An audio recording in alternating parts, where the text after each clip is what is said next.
ये हमारा एक्सरसाइज 1.2 है एग्जाम्पलर की, ये पहला क्वेश्चन है। तो इसमें बोल क्या रहा है कि write whether every positive integer can be of the form 4q + 2 where q is an integer, justify your answer. यहाँ पे बोलना चाह रहा है कि जितने भी पॉजिटिव इंटीजर हैं उसे सिर्फ हम क्या 4q + 2 के फॉर्म में लिख सकते हैं या किसी और फॉर्म में भी लिख सकते हैं, आपको ये बताना है और आपको इसे जस्टिफाई भी करना है। बेसिकली 2 से 3 नंबर में क्वेश्चन आएगा ये, तो आराम से बताएं। वैसे हम सभी जानते हैं कि हम जो है 4q + 2 में तो लिख ही सकते हैं, इसके अलावा भी हम लिख सकते हैं।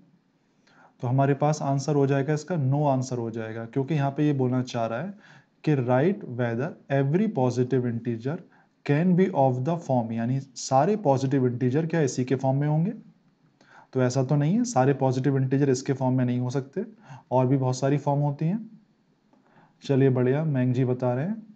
तो चलिए ऐसे हम आंसर हमारा क्या हो जाएगा, नो हो जाएगा। लेकिन आपको ये 3 नंबर का क्वेश्चन है तो आपको थोड़ा सा एक्सप्लेन तो करना ही होगा। तो हमने लिख दिया नो। अब नो लिख दिया तो इसे आप जस्टिफाई करें, तो हम लिख सकते हैं बाई यूक्लिड्स डिवीजन लेमा, मैं शॉर्ट में लिख रहा हूं, by Euclid's division lemma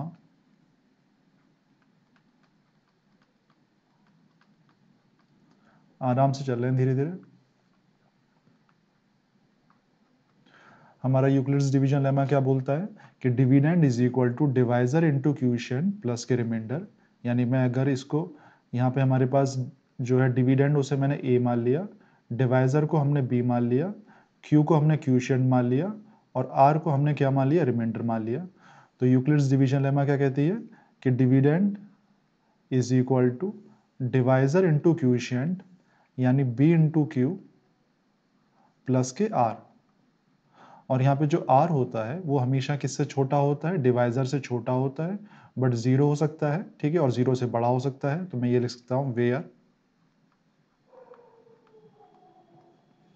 where हमारा जो r है वो 0 हो सकता है, 0 से बड़ा हो सकता है, बट डिवाइजर से हमेशा छोटा होता है, ठीक है। तो यहाँ पे हमने लिख दिया क्या है, लेस देन b। यहाँ तक भी कोई दिक्कत नहीं होगी आपको। अब देखो यहाँ पे बोला क्या है क्वेश्चन में, फॉर्म किसकी है, 4q की फॉर्म है, यहाँ पे देख सकते हो। यानी 4 यहाँ पे क्या है, हमारे पास डिवाइजर है, तो ये जो डिवाइजर है उसको मैं क्या मान लेता हूँ, 4 मान लेता हूँ, क्योंकि क्वेश्चन में हमें 4 दिया हुआ है। तो हमने मान लिया लेट जो b है हमारा वो क्या होना चाहिए, 4 होना चाहिए। तो आप इसकी वैल्यू यहाँ पे पुट कर दो, तो हमारे पास क्या हो जाएगा, a is equal to 4q plus के r। और यहाँ पे जो वेयर हमारा क्या होगा कि यहाँ पे जो हमारा रिमाइंडर है वो 0 हो सकता है, 0 से बड़ा हो सकता है, बट किससे छोटा होगा, हमारा 4 से छोटा होगा। तो मैंने यहाँ पे 4 से लिख दिया, ये r है, और ये छोटा किससे होगा, 4 से हो सकता है। तो यहाँ पे हमारे पास जो r है, r की वैल्यू क्या क्या हो सकती है, तो मैं यहाँ पे लिख दूँ r इज इक्वल टू क्या क्या हो सकता है, 0 भी हो सकता है, अगर इसके हिसाब से हम देखें तो 0 भी हो जाएगा, आपका 1 भी हो सकता है, 2 भी हो सकता है, 3 भी हो सकता है, लेकिन 4 नहीं होगा, क्योंकि जो r है वो 0 है, 0 से बड़ा है, बट 4 से छोटा है। तो यानी सारी वैल्यू यहाँ पे आ सकती हैं, तो आप यहाँ पे आप पुट कर दो। यानी हमारे पास a की वैल्यू क्या हो जाएगी, जानवी जी कोई भी दिक्कत तो बताइएगा। तो a की वैल्यू क्या हो जाएगी, 4q, और पहला हमने क्या मान लिया, r को, यहाँ पे पहला हमने r को माना 0, तो 4q + 0 आप लिख सकते हो, तो हम 0 लिखने की कोई ज़रूरत नहीं है। अच्छा, और a की वैल्यू क्या हो सकती है, 4q प्लस, अब r को मैंने क्या मानना है इस बार, 1 मान लिया, इस तरीके से आपको करना था। और फिर से हम r को इस बार क्या मान लेते हैं, 2 मान लेते हैं। तो और क्या वैल्यू हो सकती है, 4q प्लस के 2, और आप ले सकते हो तो 4q प्लस के 3। ये सारी वैल्यू आपकी हो सकती हैं। चलिए, लेकिन जो क्वेश्चन में बोला था, क्या एवरी पॉजिटिव इंटीजर बस इसी फॉर्म में होगा, 4q + 2 के फॉर्म में। तो हमने यहाँ पे दिखाया कि जो पॉजिटिव इंटीजर है वो 4q के फॉर्म में भी हो सकता है, 4q + 1 के फॉर्म में भी, 4q + 2 के फॉर्म में भी, और 4q + 3 के फॉर्म में भी, ठीक है। तो आप बोल सकते हो कि एवरी पॉजिटिव इंटीजर सिर्फ 4q + 2 के फॉर्म में नहीं होगा, ठीक है, और बहुत सारे फॉर्म में हो सकता है। तो इसीलिए हमारा आंसर नो था। तो यहाँ पे हमने इसको जस्टिफाई कर दिया। तो किसी बच्चे कोई भी डाउट हो बताइएगा। तो ये हमारा पहला क्वेश्चन है। अच्छा, सेकंड क्वेश्चन पे आ जाते हैं।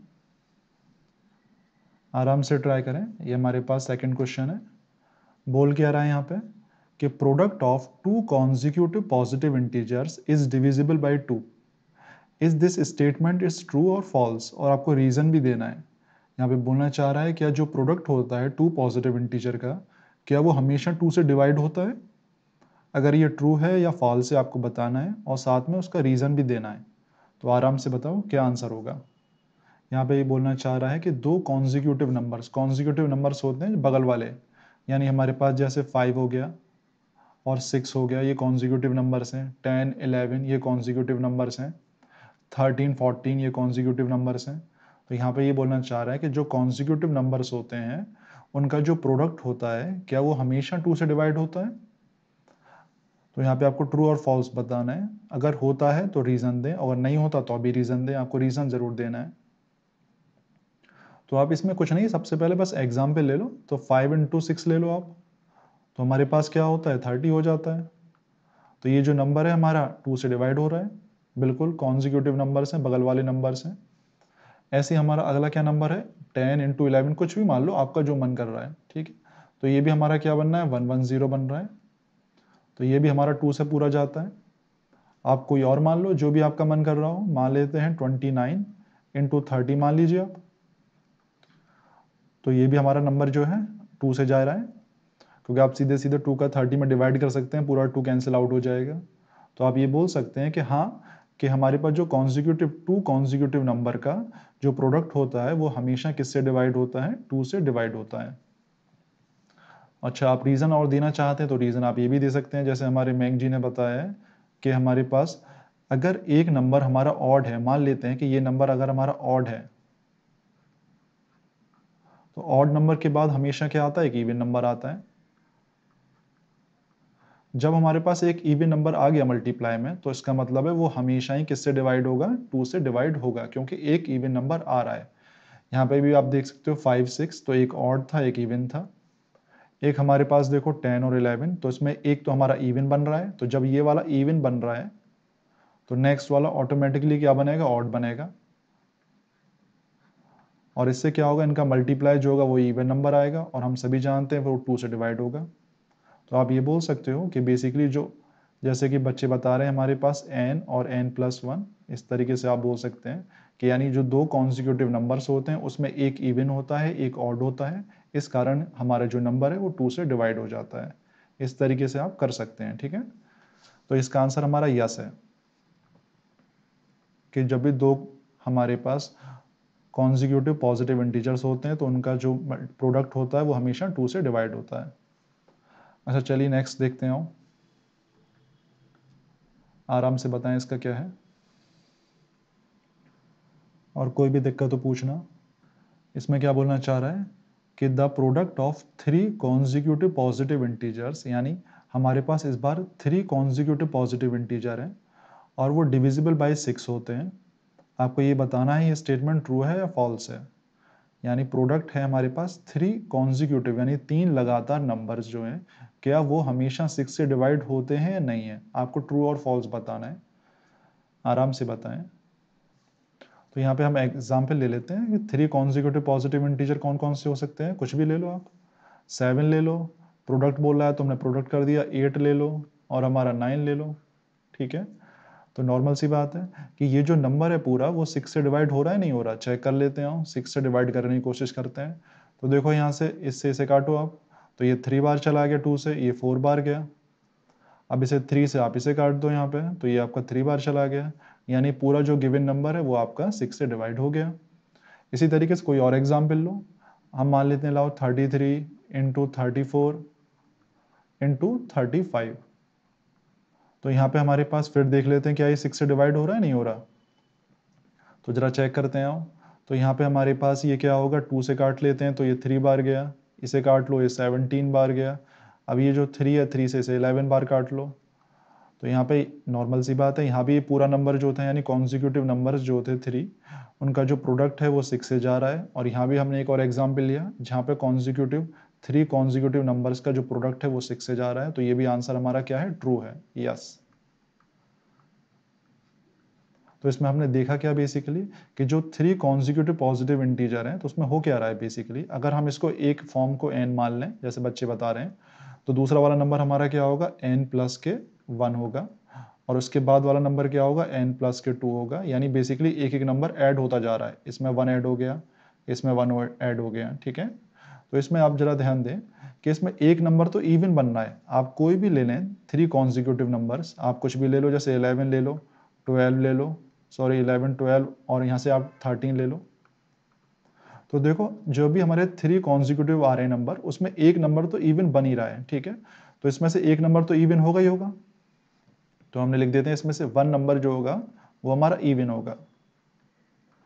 अच्छा, जब 1 नंबर हमारा इवन होगा तो क्या करेगा बेसिकली, जो 6 के फैक्टर करें हम, तो 6 के फैक्टर करते हैं तो 2 इंटू 3 होता है, तो जो इवन नंबर होगा वो इस 2 से कट जाएगा, ठीक है, पहली चीज़।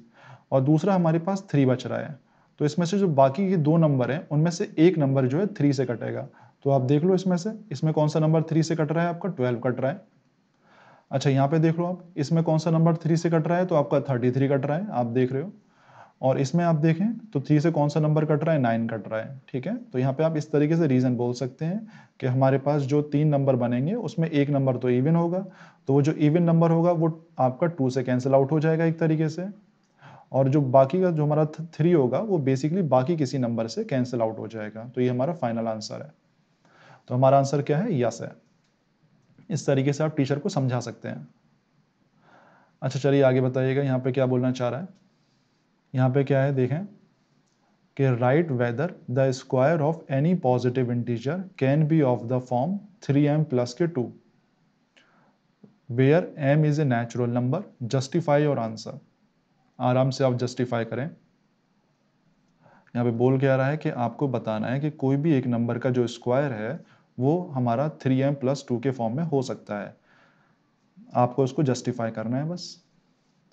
पहले तो ये बताइए ट्रू है या फॉल्स है, क्योंकि बोल रहा है राइट वेदर, या पूछ रहा है आपसे क्या किसी भी नंबर का जो स्क्वायर है वो 3m प्लस 2 के फॉर्म में हो सकता है या नहीं हो सकता। पहली चीज़ तो ये है, तो शैलजा जी बता रही है नहीं हो सकता, चलिए। और उसके बाद में आपको जस्टिफाई करना है, जस्टिफाई बेसिकली आपको प्रूफ करके दिखाना होगा। तो प्रूफ कर लेते हैं। पहला हमारे पास आंसर क्या है, नो है, क्योंकि 3 से 4 नंबर में आएगा ये, तो आप सभी बता रहे हो तो नो हो गया। अच्छा, अब इसमें वही लगा लो, बाई यूक्लिड्स डिवीजन लेमा, मैं लिख देता हूँ बाई यूक्लिड्स डिवीजन लेमा।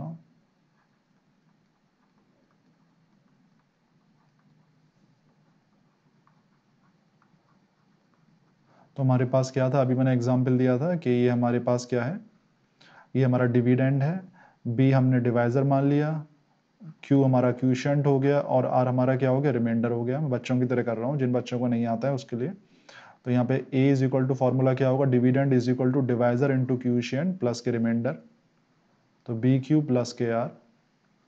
और जहाँ पे हमारे पास जो आर होता है, वो जो रिमाइंडर जो होता है वो जीरो हो सकता है, जीरो से बड़ा हो सकता है आर हमारा, बट हमेशा डिवाइजर से छोटा होता है। इस तरीके से आपको ये शो करना है। इसके बाद यहाँ पे हम आपकी जो वैल्यू क्या क्या हो सकती है, पहले हमने बी क्या माना है, यहाँ पे क्वेश्चन में हमें 3 दिया हुआ है, तो हमने मान लिया लेट जो हमारा डिवाइजर है यानी बी जो है वो हमारा 3 है, तो वैल्यू पुट कर देते हैं हम, एकदम बच्चों की तरह करें। तो ए इज इक्वल टू क्या हो गया, 3q प्लस के आर, और यहाँ पे जो हमारा आर है वो क्या हो सकता है, ज़ीरो हो सकता है, ज़ीरो से बड़ा हो सकता है आर, बट हमारा 3 से छोटा होगा। तो हमारे पास जो आर की वैल्यू है पॉसिबल क्या क्या हो सकती है, आर हमारी 0 हो सकती है, 1 हो सकती है, 2 हो सकती है, बट हमारी वैल्यू 3 नहीं होगी क्योंकि आर जो है 3 से छोटा है। इसके बाद उसने बोला गया है कि पहले तो उसमें वैल्यू पुट कर लेते हैं, लाओ एक बार, उसके बाद देखते हैं। ए इज इक्वल टू आर की वैल्यू क्या हो सकती है, 0 1 2 कुछ भी हो सकती है, तो ए इज इक्वल टू मैंने 3q प्लस 0 लिखा, तो 0 से मतलब नहीं है, और 3q प्लस 1, और हमारा 3q प्लस के 2। अच्छा, अब यहाँ पे उसने बोला गया है कि देखें square of any positive integer. अब स्क्वायर है तो नॉर्मल सी बात है, हमें इस नंबर का स्क्वायर करना होगा। तो इसका स्क्वायर कर लेते हैं। तो केस 1 डाल लेते हैं क्योंकि हमारे पास 3 केस बन रहे हैं, 1 2 3। तो केस फर्स्ट हमारे पास क्या है कि जब आपने ए क्या ले लिया, 3q ले लिया, तो आपको इसको स्क्वायर चेक करना है, तो हमने बोथ साइड स्क्वायर कर देंगे बस। इस तरीके से आपको ये प्रूव करके दिखाना होगा कि उसने जस्टिफाई कहा है। तो यहाँ पे आपका क्या हो गया, ए स्क्वायर इज इक्वल टू आपका 9q स्क्वायर बोल सकते हैं आप, 9q स्क्वायर। तो इसे मैं लिख सकता हूँ 3 × 3q² मल्टीप्लाई, यानी अब जो है क्वेश्चन में ध्यान दो, उन्होंने उस कांस्टेंट को क्या माना है, m माना है, तो मैं यहाँ पे m लिख देता हूँ। तो ये हमारे पास क्या है 3m, और यहाँ पे हमारे पास जो m है वो किसके बराबर है, वो 3q² के बराबर है। तो यहाँ पे आप देखो जो हमारे नंबर का स्क्वायर है वो किसके फॉर्म में आ रहा है, वो 3m के फॉर्म में आ रहा है, ठीक है। लेकिन यहाँ पे क्वेश्चन वाले बोल रहे थे कि क्या हमेशा वो 3m+2 के फॉर्म में आएगा, तो हमारा तो 3m में आ रहा है, 3m+2 के फॉर्म में नहीं आ रहा है, तो हमारा आंसर नो हो गया। लेकिन अभी हमारे 2 केस और बच रहे हैं, उनको भी चेक कर लेते हैं। इसी तरीके से आपको करना होगा। तो केस सेकंड ले लेते हैं, लाओ, और बाकी बच्चे मेरे साथ करते चलें। तो इस बार हमारे पास a की वैल्यू क्या थी, 3q+1 है, तो 3q+1 लिख लेते हैं।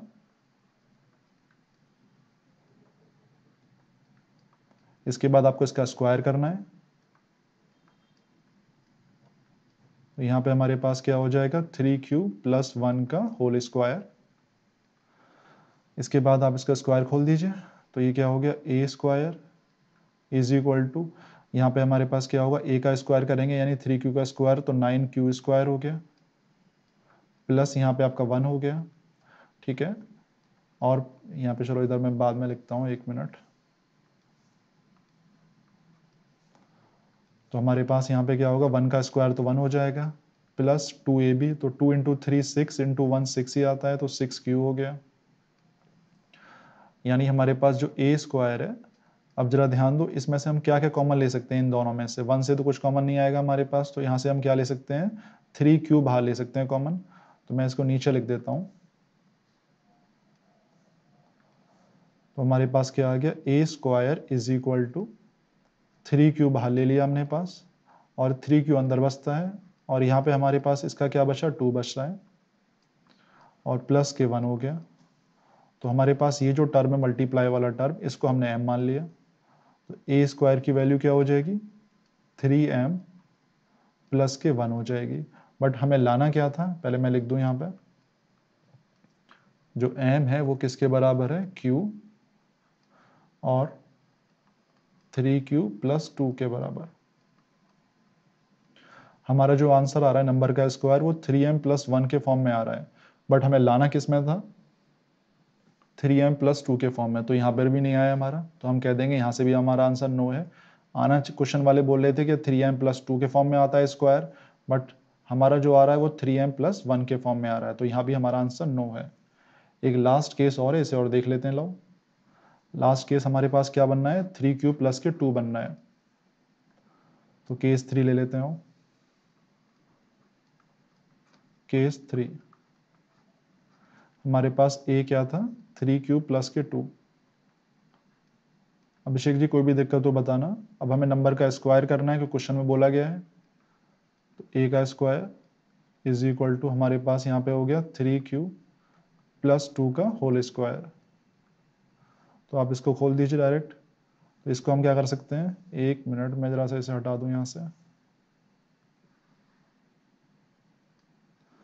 तो यहाँ पे हमारे पास क्या हो गया, 9q² प्लस के 4, और प्लस के 2 × 2 4, 4 × 3 मेरे अंदाजे से 12 हो गया। अब हमारे पास, मैं से थोड़ा सा और लिख देता हूँ, 9q² प्लस के 12q प्लस के 4 को मैं ब्रेक कर रहा हूँ 3+1 में। तो यहाँ से इन तीनों टर्मों से क्या कॉमन आ रहा है, तो हमारे पास 3 कॉमन आ जाएगा। तो अंदर क्या बचता है आपका, 3q² प्लस के 4q और प्लस के 1, और यहाँ पे +1 चल ही रहा है। तो हमारे पास आंसर क्या आ रहा है यहाँ, 3। इस पूरे टर्म को, जो मल्टीप्लाई वाला टर्म है, उसे मैंने m मान लिया। प्लस के 1 आ गया। और यहाँ पे हमारे पास m क्या था,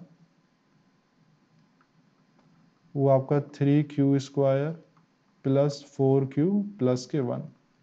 तो यहाँ से भी हमारा आंसर नो है, क्योंकि क्वेश्चन में लाना था 3m+2, हमारा आंसर आ रहा है 3m+1, तो हमारा फाइनल आंसर है नो। आप लिख देंगे सर जी ऐसा पॉसिबल नहीं है, किसी भी नंबर का स्क्वायर 3m+2 के फॉर्म में नहीं आता। हमने यहाँ पे प्रूव कर दिया, जस्टिफाई कर दिया। चलिए नेक्स्ट क्वेश्चन देखते हैं, ये इसे ट्राई करें आराम से। A positive integer is of the form 3q+1, यानी हमारे पास एक पॉजिटिव इंटीजर है जो 3q+1 के फॉर्म में है। q being a natural number, जो q है वो एक नेचुरल नंबर है।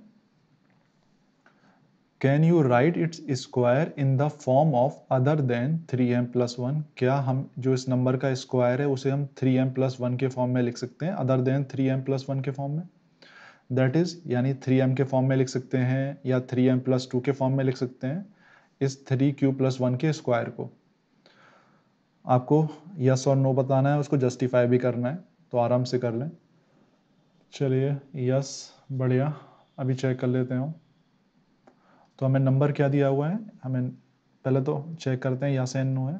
तो हमारे पास जो नंबर है यानी इंटीजर जो दिया हुआ है हमें, जैसे मैं शॉर्ट में लिख देता हूँ नंबर, तो हमें जो नंबर दिया हुआ है वो किसके फॉर्म में दिया हुआ है, 3q+1। अब देखो क्वेश्चन में क्या बोला गया है कि नंबर का स्क्वायर, भी चेक कर लेते हैं नंबर का स्क्वायर। तो नंबर का स्क्वायर यानी यही नंबर है 3q+1, तो इसी का स्क्वायर चेक कर लेते हैं। वो कहना चाह रहा है कि इसका जो स्क्वायर आएगा क्या वो 3m+1 के अलावा कोई और आ सकता है या नहीं आ सकता है, इसके अलावा की बात कर रहा है, यानी 3m आ सकता है या 3m+2 आ सकता है, नहीं आ सकता। तो यहाँ पे फिर से a का स्क्वायर यानी 9q² हो गया है, प्लस 1 का स्क्वायर 1 ही होता है, प्लस 2a भी लगाओ तो 2 × 3 कितना हो गया, 6q हो गया, इंटू 1 तो बात तो एक ही है। तो यहाँ से आपके पास ये 9q² और 6q से क्या कॉमन आ रहा है, आप जानते हो यहाँ से 3q कॉमन आ रहा है, और यहाँ पे हमारे पास 3q बच रहा है, और प्लस के 6q में से आपका 2 बच रहा है, और ये जो प्लस का 1 है ये हमारा साइड में आ गया। इसके बाद हमारे पास क्या होगा कि ये जो नंबर है इसको हमने क्या मान लिया, m मान लिया, कांस्टेंट मान लिया कोई, तो 3m प्लस के 1, और यहाँ पे हमें क्या दिया हुआ है कि हमारा जो m है वो किसके बराबर है, आपका q, और ब्रैकेट में 3q+2 के बराबर है। तो आप लिख सकते हैं कि नहीं ऐसा पॉसिबल नहीं है कि जो हमारा नंबर है उसका जो स्क्वायर है वो हमेशा 3m+1 के फॉर्म में आएगा, इसके अलावा और कुछ नहीं आ सकता। तो याद रखिएगा, उसमें लिख दीजिएगा हमारा आंसर क्या है, नो। माने जी आराम से चेक कर लें, क्वेश्चन में बोल ही ये रहा है कि जो नंबर का स्क्वायर होगा वो हमेशा 3m+1 के अलावा कोई और आ सकता है। तो आप बता देना नहीं, हमारा जो नंबर का स्क्वायर है वो हमेशा 3m+1 के फॉर्म में ही आएगा। ये हमने इसको जस्टिफाई कर दिया। और किसी बच्चे को डाउट हो पूछ लेना। अच्छा आगे आते हैं, नेक्स्ट वाला जरा देखें आराम से। अच्छा यहाँ पे क्या बोलना चाह रहा है, द नंबर्स 525 और 3000 are both divisible only by 3, 5, 15, 25, 75। What is the SCF of, इनका SCF पूछना चाह रहा है वो, और आपको आंसर जस्टिफाई करना है। आराम से करें और बताएं क्या आंसर होगा। यानी आप बोल क्या रहा है कि जो आपका 525 है वो आपका किस किस से डिवाइड हो जाता है, 3 से भी डिवाइड हो जाता है, 15 से भी, सॉरी 5 से, 15 से भी, 25 से भी, और आपका 75 से भी। और आपका जो है यहाँ पे कौन सा है, ये वाला 3000 जो है वो भी जो है इन सभी नंबरों से डिवाइड हो जाता है, यानी 3 से भी, 5 से भी, 15 से भी, 25 से भी, और हमारा क्या है 75 से भी। अब जरा ध्यान देना यहाँ पे, SCF पूछ रहा है वो, तो SCF होता ही क्या है, SCF का मतलब होता है हाईएस्ट, बड़े से बड़ा और कॉमन फैक्टर। तो आप जरा ध्यान दो, इन सभी में जो है सबसे बड़ा और कॉमन फैक्टर कौन सा है, तो आप जानते हो इन सभी में सबसे बड़ा और कॉमन फैक्टर कौन सा है, आपका ये वाला है। तो हमारा जो SCF होगा वो आपका कितना हो जाएगा, 75 हो जाएगा। HCF होता क्या है, हाईएस्ट कॉमन फैक्टर है। तो क्वेश्चन में ये बोला क्या है कि 525 भी इन्हीं नंबरों से डिवाइड होता है और 3000 भी इन्हीं नंबरों से डिवाइड होता है। तो यानी बेसिकली हमारा जो HCF है वो क्या हो जाएगा, 75 हो जाएगा। लेकिन बाद में देखिए यहाँ पे बोल रहा है कि इसे जस्टिफाई भी करें। जस्टिफाई यानी बेसिकली आप इसका अब HCF निकाल दीजिए, यानी फैक्टराइजेशन जो मेथड था उससे आप HCF निकाल के देखो और देखो क्या 75 आ रहा है, नहीं आ रहा, क्योंकि जस्टिफाई भी करवा रहा है तो आपसे वो निकलवा भी रहा है। तो आराम से आप निकाल लें। पहले 525 को ब्रेक करो, 525 को ब्रेक कर लो फैक्टराइजेशन मेथड से, आराम से करके देखो। तो पहले इसे मैं 5 से काट देता हूँ, तो ये 105 बार जाएगा। इसी तरीके से आपको करना है, फिर 5 से काट लो आप इसे, तो ये आपका 21 बार जा रहा है। फिर 3 से काटो इसे और ये 7 बार जा रहा है।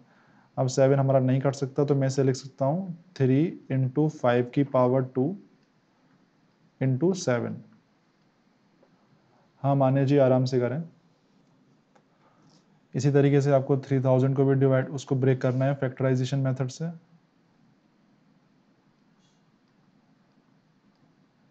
तो 3000 को भी हम लिख सकते हैं, यहाँ पे आप देखो 10 यानी बेसिकली 3 जीरो बन रहे हैं, तो 3 जीरो में हर जीरो में जो होता है 2 आता है, 2 और 5 आता है। तो इसको मैं शॉर्टकट से करूँ तो बेसिकली 2 की पावर 3 आएगा, क्योंकि आपके 3 जीरो बन रहे हैं इसमें। और हमारे पास 5 की पावर 3 भी आएगा और एक 3 ये वाला बन रहा है, 5 की पावर 3 और आपका 3 आ रहा है। अच्छा, इसके बाद आपको HCF निकालना है, आराम से कर लें सभी बच्चे, कोई जल्दी नहीं है। HCF में आप जानते हैं क्या होता है, कॉमन में सबसे छोटी पावर। तो मैं लिख देता हूँ कॉमन नंबर होना चाहिए प्लस के लीस्ट पावर, छोटी पावर, वो हमारा HCF होता है। ये सब आपको बताया था। तो यहाँ पे कॉमन चेक करें, 2 में जो है कोई भी कॉमन नहीं आ रहा है, ठीक है। ऊपर यहाँ नीचे तो 2 आ रहा है, ऊपर कॉमन 2 नहीं आ रहा है। इसके बाद 3 जो है यहाँ भी कॉमन आ रहा है और यहाँ भी कॉमन आ रहा है, और 3 की सबसे छोटी पावर 1 है, तो 3 की पावर 1 इंटू अब 5 चेक करें तो 5 यहाँ पे आ रहा है, 5 यहाँ पे भी आ रहा है, तो 5 की सबसे छोटी पावर 2 है। अच्छा, और कुछ आ रहा है, यहाँ पे 7 है, यहाँ 7 नहीं आ रहा, तो बात खत्म हो गई हमारे पास। तो चलिए, तो यहाँ पे हमारे पास क्या हो गया, 3 इंटू 5 की पावर 2 यानी 25, यानी हमारे पास आंसर 75 आ गया। तो हमने यहाँ पे इसे वेरीफाई भी करा दिया है, 75 यहाँ पे आ गया, 75 यहाँ पे आ गया। किसी बच्चे कोई भी डाउट हो बताना। चलिए नेक्स्ट देखते हैं। अच्छा, यहाँ पे क्या बोलना चाह रहा है, एक्सप्लेन वाई, यानी यहाँ में ये नंबर दिया हुआ है, आपसे पूछ रहा है कंपोजिट नंबर क्यों है। आराम से बताएं, कंपोजिट नंबर आप जानते हो जिनके 2 से ज़्यादा फैक्टर्स होते हैं उन्हें हम कंपोजिट नंबर बोलते हैं।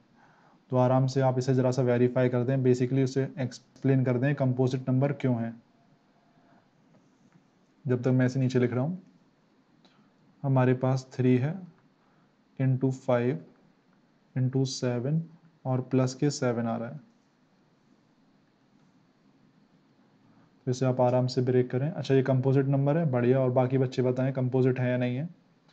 तो बेसिकली देखो, यहाँ पे ये पूरा एक टर्म है और यहाँ पे ये पूरा एक टर्म है, इन दोनों टर्मों में 7 कॉमन आ रहा है, तो मैं 7 बाहर ले रहा हूँ। तो 7 मैंने बाहर ले लिया, तो हमारे पहले वाले टर्म में क्या बचा, 3 इंटू 5 इंटू 1 बचता है, और दूसरे वाले टर्म में कुछ नहीं बचता है, तो +1 बच गया। अब हम आगे सॉल्व कर देते हैं बेसिकली इसे। तो ये तो आपका 7 हो गया, 3 इंटू 5 15 हो गया, 15 + 1 आपका क्या हो गया, 16 हो गया। चलिए, शैलजा जी ने बिल्कुल ही सॉल्व कर दिया, बहुत बढ़िया। तो इसे आपका 16 हो गया। तो अब ध्यान दो, ये जो हमारा पूरा गिवन नंबर था इसके कौन कौन से फैक्टर है, 1 तो फैक्टर है ही है, तो मैं लिख देता हूँ टोटल फैक्टर्स इसके कितने हो गए।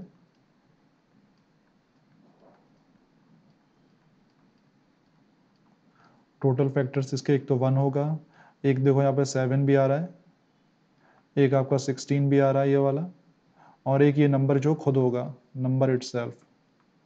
तो यानी हमने देख लिया कि ये जो हमारा गिवन नंबर है इसके 2 से ज़्यादा फैक्टर आ रहे हैं, तो हम ये बोल सकते हैं ये हमारा क्या है, कंपोजिट नंबर है। ठीक है। अच्छा, और किसी बच्चे को दिक्कत हो बताना। चलो अगला आते हैं। ये एनसीईआरटी के एकदम बच्चों वाले क्वेश्चन है एक्चुअली में, आराम से देखें क्या बोलना चाह रहा है। Without actually performing the long division, यानी आपको लॉन्ग डिवीजन नहीं करना है, फाइंड वेदर ये जो है हैव टर्मिनेटिंग और नॉन टर्मिनेटिंग। यानी आपको ये बताना है कि जो नंबर होगा वो टर्मिनेटिंग होगा, नॉन टर्मिनेटिंग होगा, और बाद में वो आपसे रीज़न भी पूछ रहा है, यानी आपको ये प्रूव करके भी दिखाना होगा। तो आराम से देखें कि यह नंबर ये टर्मिनेटिंग है या नहीं है, और आपसे रीज़न भी पूछ रहा है तो आपको ये प्रूव करना होगा बाद में। तो आराम से बताएं टर्मिनेटिंग है या नहीं है, कोई चीटिंग ना करें, अपने आप बताएं करके। अच्छा, इसमें 2 ही फैक्टर आ रहे हैं, बस अभी चेक कर लें कि 2 ही फैक्टर हैं या कुछ और भी हैं। टर्मिनेटिंग तभी होता है जब 2 होता है, डिनोमिनेटर में 2 हो या 5 हो या दोनों हो। अगर इसके अलावा कोई और होगा तो नंबर टर्मिनेट नहीं होता है। तो इसे पहले चेक कर लो कि इसमें 2 और 5 के अलावा कोई और है या नहीं है। अगर 2 और 5 के अलावा कोई और होगा डिनोमिनेटर में तो ये नंबर टर्मिनेटिंग नहीं होगा, फिर ये रिपीटिंग हो जाएगा। तो आराम से चेक करें ये नंबर टर्मिनेट है या नहीं है। हाँ मैंग जी, आपको फैक्टराइज करना होगा डिनोमिनेटर का, पूरा फैक्टराइज करें फिर देखें आप कि 2 और 5 के अलावा आ रहा है नहीं आ रहा। नॉन टर्मिनेटिंग है, चलिए। अच्छा शैलजा जी, अब जरा चेक करो, नीचे तो 3 आ रहा है आपका डिनोमिनेटर में, क्या ऊपर भी 3 का फैक्टर आ रहा है? अगर ऊपर भी 3 आ रहा होगा तो 3 से 3 कैंसिल आउट हो जाएगा, थोड़ा सा इस पर ध्यान दें आप। अब आप न्यूमरेटर के भी फैक्टर करें, क्योंकि अगर डिनोमिनेटर में 3 आ रहा है तो न्यूमरेटर में देखें क्या न्यूमरेटर में भी 3 आ रहा है नहीं आ रहा। अगर ऊपर भी 3 आ रहा होगा तो वो कैंसिल आउट हो जाएगा। तो आराम से करके देखें एक बार, आराम से करें। अब आप डिनोमिनेटर के तो आपने फैक्टर कर लिए, न्यूमरेटर के भी करें और देखें फिर क्या आ रहा है। तो मैं इसे क्या लिख सकता हूँ, 987 अपॉन 10500। अच्छा यस, 3 इज कमिंग, तो देखो उसे कैंसिल करने की कोशिश करो। पहले तो हमारे पास डिनोमिनेटर का मैं कर देता हूँ, तो डिनोमिनेटर हमारे पास क्या है, 10500। तो आप इसके फैक्टर कर लो। तो बेसिकली पहला में 5 नज़र आ रहा है तो 5 से कर देते हैं, याद रखना प्राइम फैक्टर से करना। तो बेसिकली ये आप कितना हो गया, 2 बार 1 बार, इस तरीके से फिर 0 0 हो गया। फिर आपका, अब ये आपका किसी से भी कर लो, 5 से कर लो, वैसे 3 इंटू 7 21 होता है, 3 से भी कर सकते हो, आपका मन है जैसे चाहो कर लो। तो अगर अब मैं 5 से कर देता हूँ इसे, तो ये हमारे पास कितना हो गया, 4 2 0। 4 बार 2 बार 0 आएगा। फिर से आप चाहो तो 5 से कर लो इसे, आपका मन है जिससे चाहो कर सकते हो। तो ये हमारे पास कितना हो जाएगा, 8 4 हो गया। अब आप चाहो तो इसे 2 से कर सकते हो। चलिए बढ़िया, अभी चेक कर लेते हैं मैंग जी, चिंता ना करो। तो ये आपका 42 हो गया। फिर 2 से कर लो इसे तो 21 हो गया। फिर 2 से, फिर आपका 3 से जाएगा ये 7 बार, और 7 से ये 1 बार जाएगा। तो बेसिकली हमारे पास जो डिनोमिनेटर में फैक्टर क्या आ रहे हैं, 5 की पावर 3 इंटू 2 की पावर 2 इंटू 3 इंटू 7। अब जरा चेक करते हैं कि हमारे पास 987 के कौन कौन से फैक्टर हैं, आराम से करके देखें। तो पहले तो आप देखें ये 3 से जा रहा है नहीं जा रहा। 3 की शॉर्टकट क्या होता है, जो नंबर्स का अगर ऐड करके देख लो, ये जो डिजिट्स हैं, डिजिट्स का अगर आप ऐड करके देखोगे और वो नंबर 3 से जाता है तो गिवन नंबर भी 3 से जाएगा। तो ये आपका 17 हो गया, 8 और 9 17, 17 और 7 24, 24 जाता है 3 से तो पूरा गिवन नंबर भी 3 से जाएगा। इस तरीके से आप शॉर्टकट कर सकते हो। तो 3 से करके देखो इसे, तो 3 से करोगे तो ये 3 बार हो गया, ये 2 बार हो गया, ये 9 बार हो गया। अब इसका डिजिट्स का फिर सम करके देखो, तो ये आपका हो गया 11 और 3 14। 14 नहीं जाता 3 से, 3 से नहीं जाएगा, 4 से भी नहीं जाएगा क्योंकि ये ऑड है, 5 से भी नहीं जाएगा। चलिए शैलजा जी बता रही हैं 6 से भी नहीं जाएगा, 7 से जाएगा, शैलजा जी का आ गया। तो यहाँ पे कितनी बार जाना चाहिए, 7 चौक 28 28, यानी 7 बार, 4 बार हो गया, 7 चौक 28, और फिर 4 और ये 9, तो 7 बार। तो ये हमारे पास क्या बन रहा है, 3 इंटू 7 इंटू 47। तो आप देख सकते हो यहाँ पे इस 3 से ये 3 कैंसिल आउट हो गया। तो ये बहुत ही अच्छा क्वेश्चन था। डिनोमिनेटर को तो फैक्टर करते ही करते हैं, साथ में न्यूमरेटर को भी करके देख लेते हैं एक बार, क्योंकि आप सभी बता रहे थे कि नॉन टर्मिनेटिंग है। अब बाकी बच्चे बताएं टर्मिनेटिंग है या नहीं है, आराम से बताएं कि टर्मिनेटिंग है या नहीं है। तो ये हमारे पास कितना हो गया, 47 हो गया सॉल्व करने के बाद। और ये हमारे पास कितना हो गया, 5 की पावर 3 इंटू 2 की पावर 2। आराम से बताएं कि टर्मिनेटिंग है या नहीं। अच्छा टर्मिनेटिंग है, बढ़िया। अब जरा सा मुझे इसको वेरीफाई और कर दें, क्योंकि उसमें कहा भी है कि गिव रीज़न। ठीक है, रीज़न दें, यानी कृपा करके आप इसे जरा सा वेरीफाई और कर दीजिए, यानी एक बार इसे सॉल्व और कर दीजिए। वैसे तो हम जानते हैं ये जो पावर जिसकी बड़ी होती है 5 और 2 में, उतने डिजिट बाद वो टर्मिनेट हो जाता है। तो यानी ये जो नंबर है 3 डिजिट बाद टर्मिनेट हो जाएगा, ये हमें पता है। लेकिन वो क्वेश्चन ने कहा है कि वेरीफाई करें, तो कृपा करके आप इसे वेरीफाई कर दीजिए। तो वेरीफाई कैसे करते हैं आपको पता है कि बेसिकली हम पावर्स को सेम बनाते हैं। ठीक है, तो पावर्स को सेम बनाओ। पावर्स को सेम बनाने के लिए यहाँ पे 5 की पावर 3 या 2 की पावर 2 है, तो मैं इसको अलग से दोबारा लिख रहा हूँ।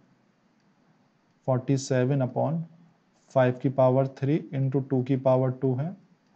ऊपर नीचे हम किसका मल्टीप्लाई कर देते हैं, 2 का मल्टीप्लाई कर देते हैं, ताकि 2 की पावर नीचे 3 हो जाए,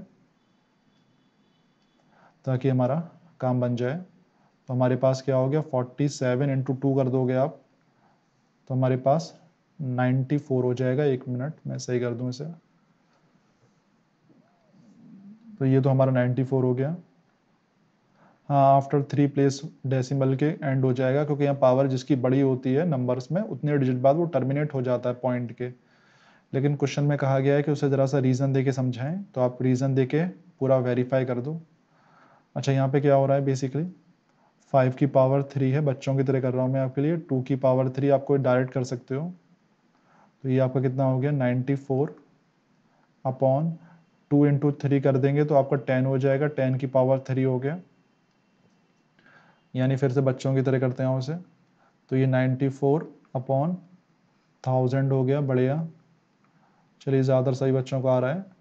तो हमारे पास आंसर क्या होगा, 0.094 आंसर हो जाएगा। अब देख लो यहाँ पे पॉइंट के 3 डिजिट बाद ये नंबर टर्मिनेट हो गया है। ठीक है, वो हमने शॉर्टकट से पहले ही देख लिया था कि जिसकी बड़ी पावर होती है उतने डिजिट बाद वो टर्मिनेट हो जाता है। तो ये याद रखिएगा जिस बच्चे को नहीं है। अच्छा चलिए, नेक्स्ट क्वेश्चन पे आते हैं। अच्छा, ये एक्सरसाइज का लास्ट क्वेश्चन है और हमारा भी आज का लास्ट ही क्वेश्चन है। यहाँ पे क्या बोलना चाह रहा है कि रेशनल नंबर, हमें एक रेशनल नंबर दिया हुआ है जिसका डेसिमल एक्सपेंशन हमें यहाँ पे दिया हुआ है। ठीक है, यानी पॉइंट्स में नंबर लिखा हुआ है, रेशनल नंबर है। What can you say about the prime factors of Q, यानी प्राइम फैक्टर्स ऑफ क्यू के बारे में आप क्या कहना चाहेंगे जब when this number is expressed in the form p upon q। यानी बेसिकली जो ये नंबर दिया हुआ है, पहले मैं लिख दूं नंबर क्या है, पहले हम p अपॉन q लिख दें। यानी हमारे पास एक रेशनल नंबर है और इसको अगर हम, यानी जो हमारा गिवन नंबर है, इसे हम p अपॉन q के फॉर्म में एक्सप्रेस करेंगे 327.7081। अगर हम इस नंबर को p अपॉन q के फॉर्म में एक्सप्रेस करेंगे तो जो q के फैक्टर्स कौन से होंगे, वो ये बोलना चाह रहा है कि q के प्राइम फैक्टर्स के बारे में आप बताएं। सिंपल सी वाली बात है, और साथ में रीज़न भी दें आप। चलिए, बढ़िया, शैलजा जी ने बता ही दिया कि बेसिकली ये नंबर जो है टर्मिनेट हो गया है। जब ये नंबर टर्मिनेट हो गया, इसका मतलब क्या होगा कि जो उसका डिनोमिनेटर होगा, डिनोमिनेटर में q है, q की जो फॉर्म होगी वो कौन सी होगी, 2 की पावर m, आपको पता था, इंटू 5 की पावर n। यानी जो डिनोमिनेटर है, डिनोमिनेटर किस फॉर्म में होना चाहिए, 2 की पावर m और 5 की पावर n के फॉर्म में होना चाहिए। याद रखिएगा, अगर 2 और 5 के अलावा कोई भी नंबर आ जाता है तो ये जो हमारा गिवन नंबर था वो कभी भी ख़त्म नहीं होता, टर्मिनेट नहीं होता। बट यहाँ पे वो 4 डिजिट बाद टर्मिनेट हो गया है। इसका मतलब क्या है कि डिनोमिनेटर में सिर्फ क्या थे, या तो 2 था या 5 था या दोनों थे। अब उसने कहा है रीज़न दें आप कृपा करके, तो रीज़न दे दें आप, आराम से रीज़न कर दीजिए इसमें। तो रीज़न में कुछ नहीं करना, आपको पॉइंट को हटा देना है। तो यहाँ पे आपका 327 हो गया और फिर से 7 हो गया, 081 अपॉन कितना हो जाना चाहिए, यहाँ पे आपका 4 जीरो थे, मतलब 4, आपका पॉइंट के 4 डिजिट बाद ये खत्म हो गया है, तो 4 जीरो लगा दीजिए। अब कृपा करके आप इसको फैक्टर्स में ब्रेक कर दें 1000 को, और शो कर दीजिए कि 1000 को फैक्टर्स में ब्रेक करने के बाद सिर्फ 2 की पावर m और 5 की पावर n बनती है। तो आराम से इसको करके बताएं कितना आ रहा है। तो उसे तो मैं वैसे ही लिख दे रहा हूँ 32777081 अपॉन इसके ज़रा फैक्टर्स बताएं आप। ये जो आपके 40 हैं इसके फैक्टर्स करके बताइए कितना बनना है। 2 की कितनी पावर आ रही है और 5 की कितनी पावर आ रही है। इसमें बस नॉर्मल सी बात है, इसमें कुछ करना थोड़ा नहीं है। बेसिकली यहाँ पे कितने ज़ीरोज़ हैं, 1 0 2 0 3 0 4 0। तो बेसिकली 4 ज़ीरो हैं, तो नॉर्मल सी बात है हर ज़ीरो में एक 2 आता है एक 5 आता है। तो यहाँ पे कितना हो जाएगा, 2 की पावर 4 हो जाएगा और 5 की पावर 4 हो जाएगा। इसे सॉल्व थोड़ा नहीं करना था, वैसे ही पता लग रहा था वो। अगर खुद सोचो यहाँ पे आपके 10 है, 10 में बेसिकली एक ही तो ज़ीरो है, तो उसमें कौन बन रहा है, 2 और 5 बन रहा है। ठीक है। अगर आपके पास 100 है तो बेसिकली 2 ज़ीरो आ रहे हैं, तो एक ज़ीरो में 2 और 5 बनाया होगा और दूसरा जो ज़ीरो है उसमें भी 2 और 5 बना होगा। ठीक है, 2 और 5। तो इस तरीके से आपको समझना है, हर ज़ीरो में 2 और 5 होते हैं। तो बेसिकली यहाँ पे कितने ज़ीरो हैं, 4 ज़ीरो हैं। तो 4 ज़ीरो हैं तो हर ज़ीरो में 2 होगा, हर ज़ीरो में 5 होगा। तो 4 ज़ीरो हैं तो 2 की पावर 4 हो गई और 5 की पावर 4 हो गई। तो बस आप लिख देना कि जो Q है, Q के जो प्राइम फैक्टर्स हैं वो कौन से हैं, 2 और 5 हैं। इस तरीके से आपको करना है। कोई भी डाउट हो बताइएगा।